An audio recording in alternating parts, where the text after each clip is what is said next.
Hi guys! Dahil first wedding anniversary namin ng asawa ko, and bibili ako ng regalo niya. Ayan. So, ayan guys, huli na ako nag-video. Actually, nandito na siya sa isang basket. Ayan. Ayan. Ito guys, susulatan ko to ng message. May sobre na rin siya. Tapos, ayan guys, bumili ako ng boxer niya. Ayan. Tapos, t-shirt niya. Tapos, ito yung pinakamahal. Taran! Ayan guys. Yung raincoat niya guys. Ayan. Ayan guys. Binilan ko siya ng raincoat. Yun yung regalo ko sa kanya. Naisip kong regalo guys kasi sira-sira na, matagal na yung ano, hindi naman sira-sira. Matagal na yung raincoat niya. So, bali lumang-luma na. So, naisip kong regaluhan para mapalitan na niya. Ayan guys. So, dahil nakabili na ako, ang tagal ko inisip guys kung ano yung regalo ko sa kanya. So,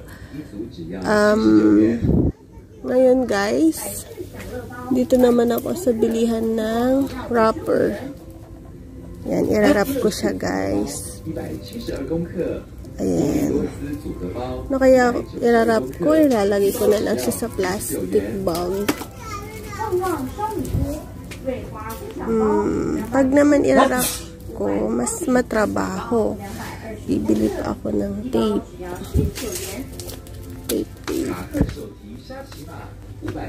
Pwede rin, bibili na lang ako ng tape, wrap ko na lang siya.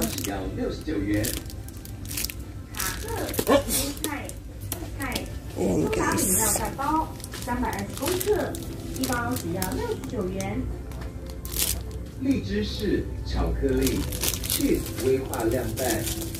May gunting naman na sa bahay, so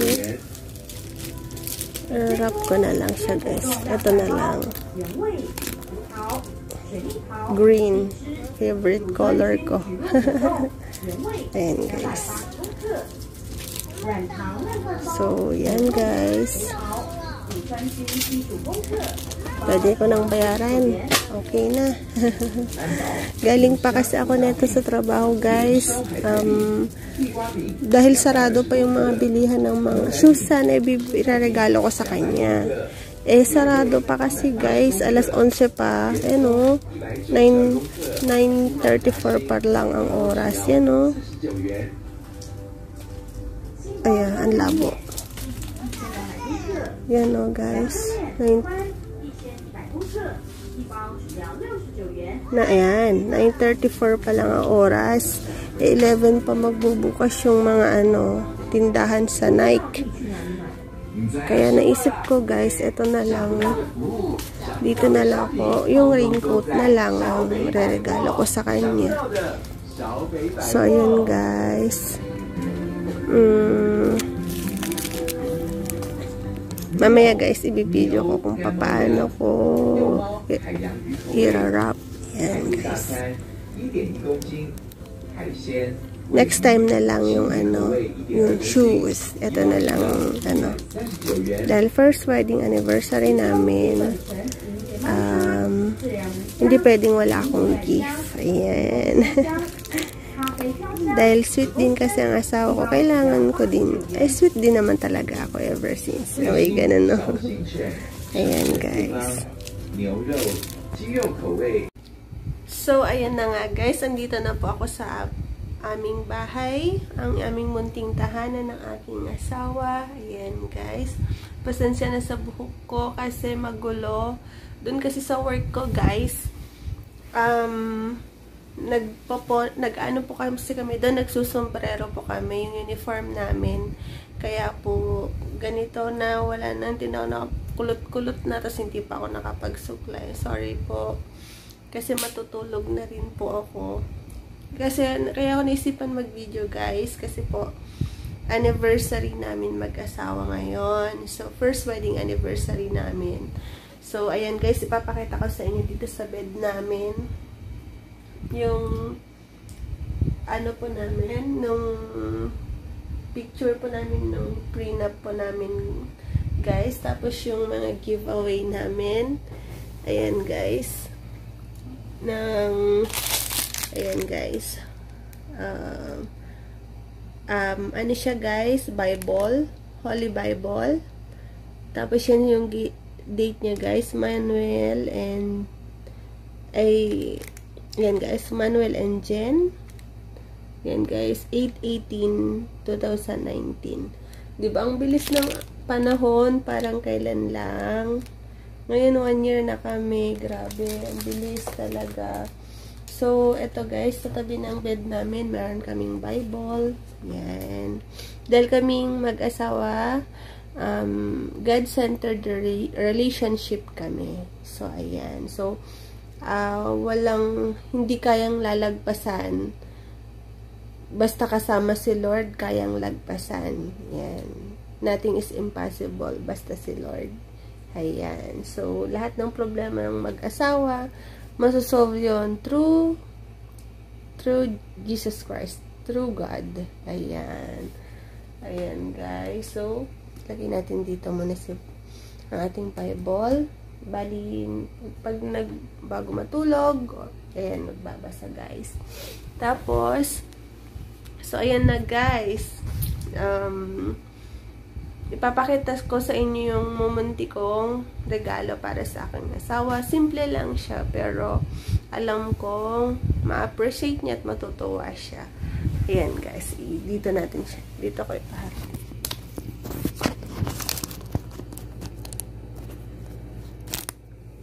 Ayan, guys. Ayun.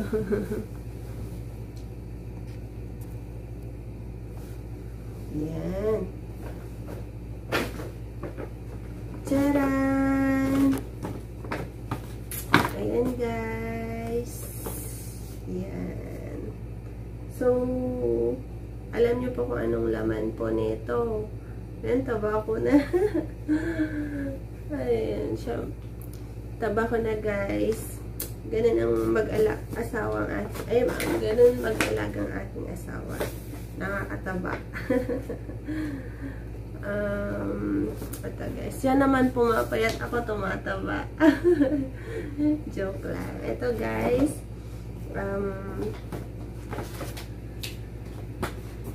Mamaya, guys, susulatan ko kung magsusulat ako sa kanya mamaya, guys, na what's inside his gift. Kumbaga, ano ang nasa loob itong gift ko sa kanya. Ayan.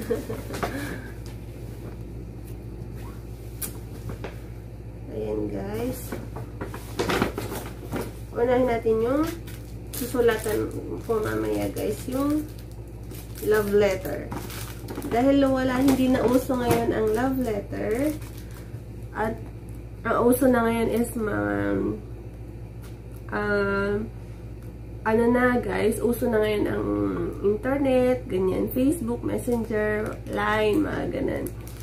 Ibabalik natin yung old-fashioned. Yan, guys.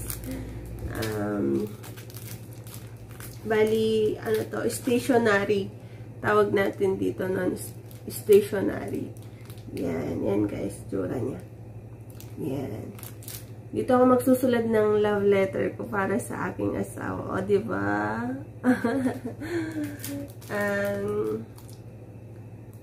Effort din, diba? O. Ayan, guys. Ganyan ako magmahal. Ganyan, shout out sa mga Ilocano dyan. Ayan, ganyan magmahal ang mga Ilocano, diba? Sweet. Ayan, guys. Siyempre, tatanggalin natin yung price mamaya. Ayan, guys. Ito. Dahil nahahawa na rin siya sa guys, ang favorite color ko kasi ang green. Ayan, guys. Gusto ko, ang ganda kasi sa mata ang green. So, binili ko sa kanya, guys, boxer na green.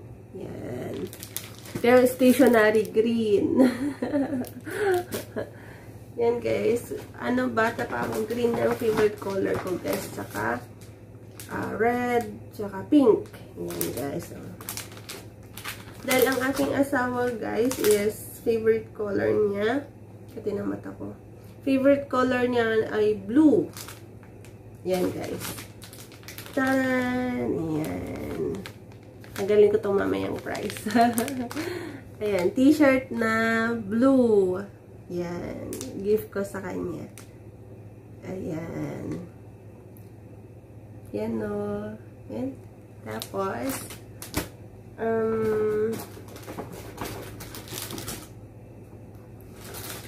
charan! Joke lang guys. Prank lang. Sinama ko na pala itong panlinis ng lutuan.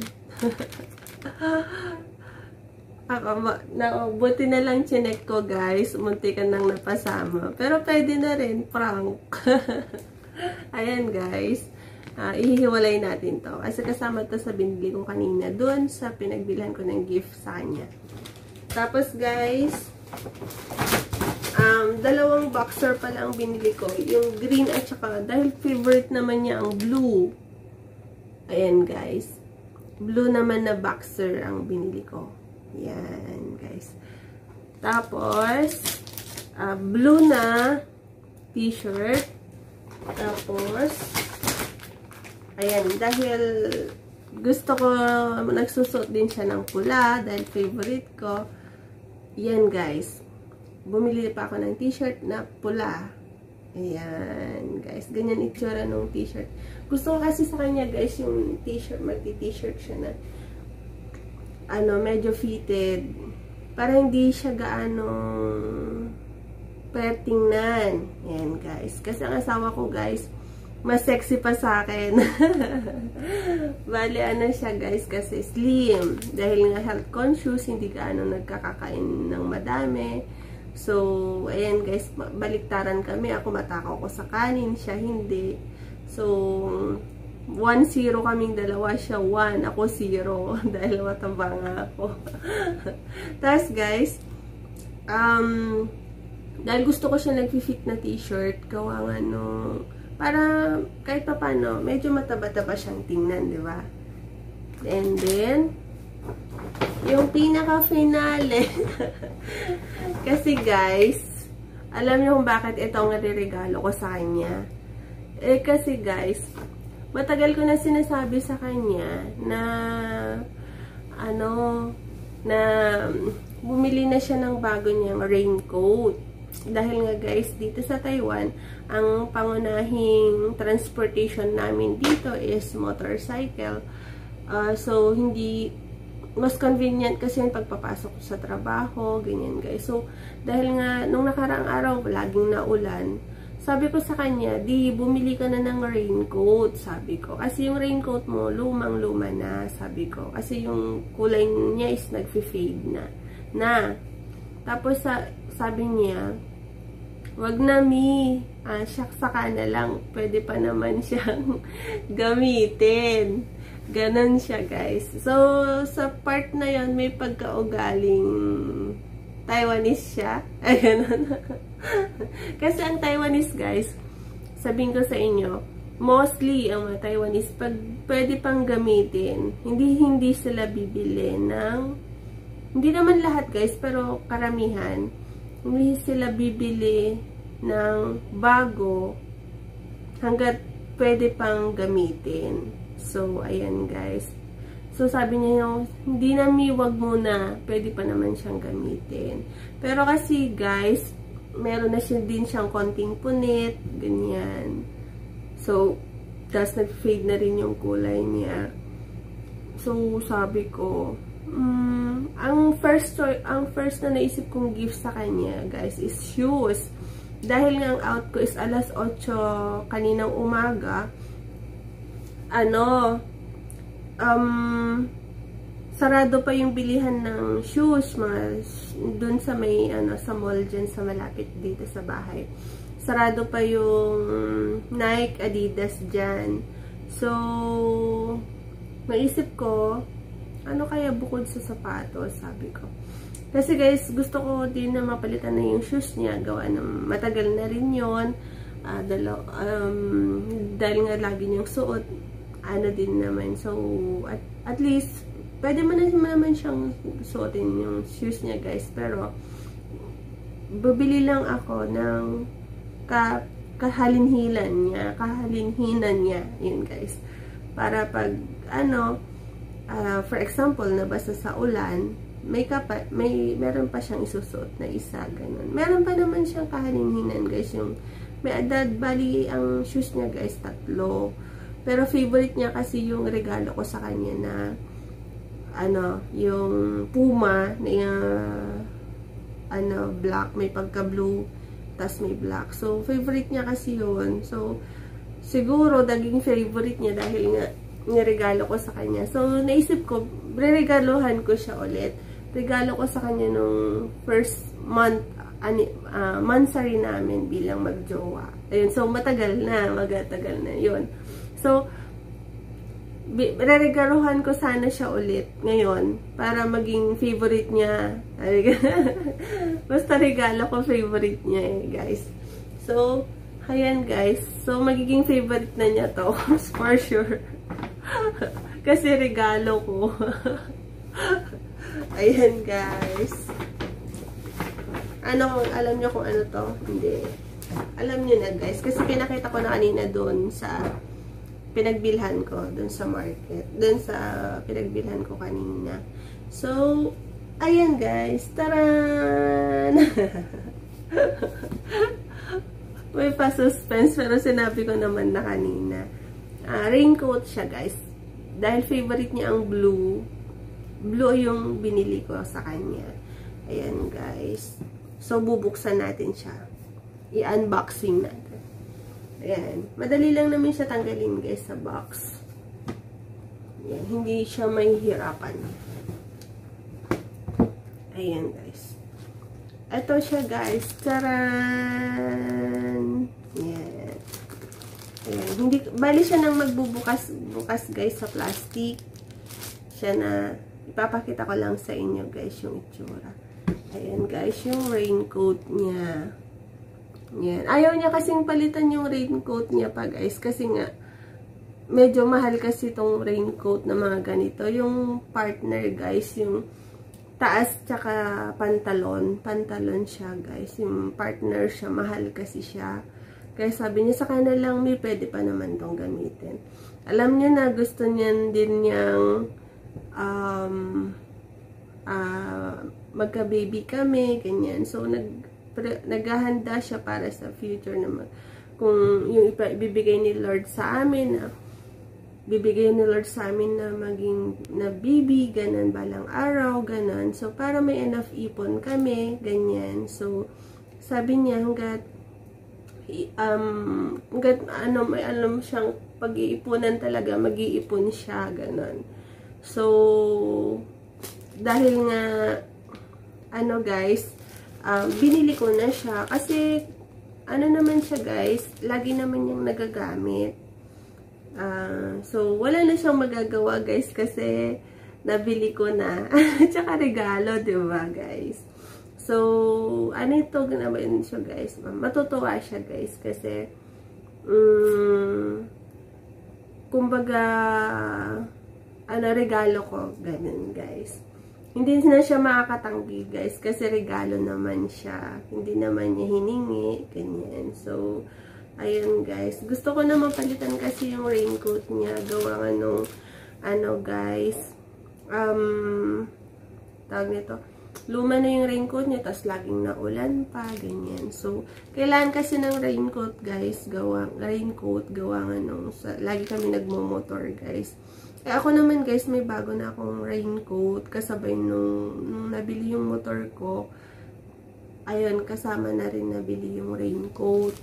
So, sa akin naman walang problema yung raincoat ko. Siya lang kasi guys, kasi dahil nga matagal na siyang nagmo-motor, medyo luma na yung raincoat niya. Kaya, ayun guys, naisip ko na, ito ang re-regalo ko. Ayan guys, raincoat. Kakaiba, diba? Para alam ko guys na matutuwa siya dito. Ayan, guys. Puro, ano siya, guys, gamit. Ayan, guys. So, tapos may kasama pa, guys, na ballpen. Kasi magsusulat ako ng love letter sa kanya. Dear Manuel Love. Char! Mga usap nung panahon nung nung mga nanliligaw pa nung high school ako. Yung ano pa hindi naman to, huwag niyo mamasahin, guys, naalala ko lang, may nanligaw sa akin nung high school, ganyan. True love letter, ganyan. Ibabalik natin yan. Ibabalik natin yung love letter ngayon yan. So, ganyan ang magmahal ang mga Ilocana, guys. So, sa mga single na lalaki dyan, maghanap na kayo ng Ilocana. Ayan, joke lang. Hindi, lahat naman ng kahit anong ano pa niyan sa Pilipinas, mapa Ilocano, Bisaya, Batangueña, pure Tagalog, whatsoever. Lahat naman po is sweet. Binibiro ko lang kayo, guys. Ayan. So, salamat sa panonood, guys.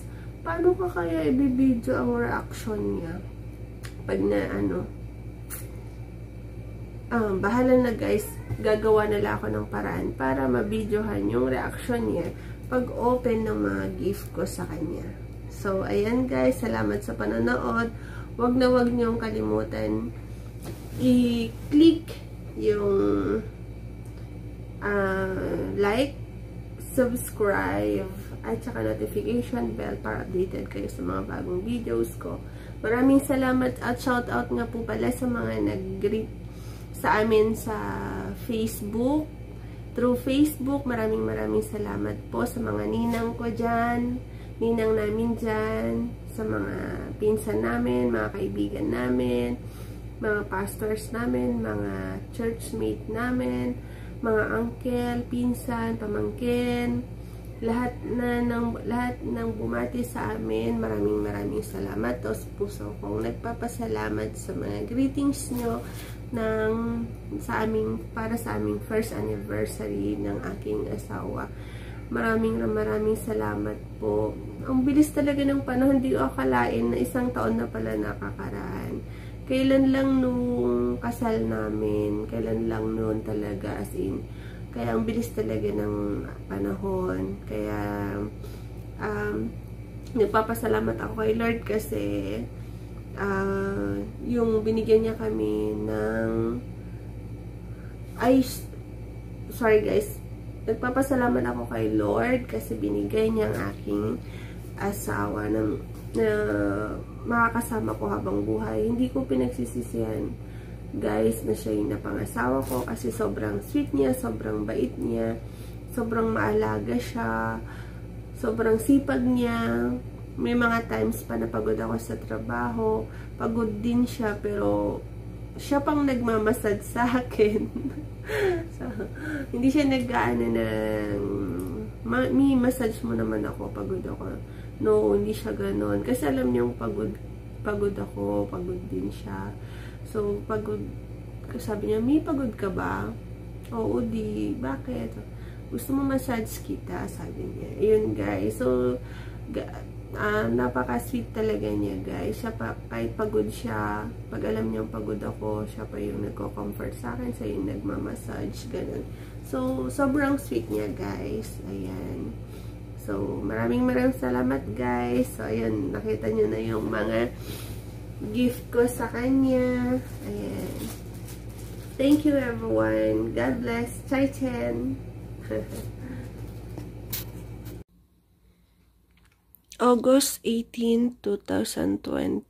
My dearest husband, D, just being with you makes me fall in love with you all over again. Happy first wedding anniversary, D. This day marks 1 year of our beautiful union. I am glad I married a man who is one in a million. Our first year of marriage has proved that no matter how we fight sometimes, as cats do, we always end up loving each other like swans. You know what, Dee? I'm one of the luckiest women in this world who is blessed with such a loving and responsible husband. I thank God every day for having you in my life. Thank you for another year to create precious memories together. Another year to discover new things to enjoy about each other. Another year to strengthen a marriage that defines forever. No words can express how much I love you, Dee. I am forever grateful and blessed for having you in my life as my lifetime partner. I love you always, Dee, and God bless always. Your loving wife, Jen.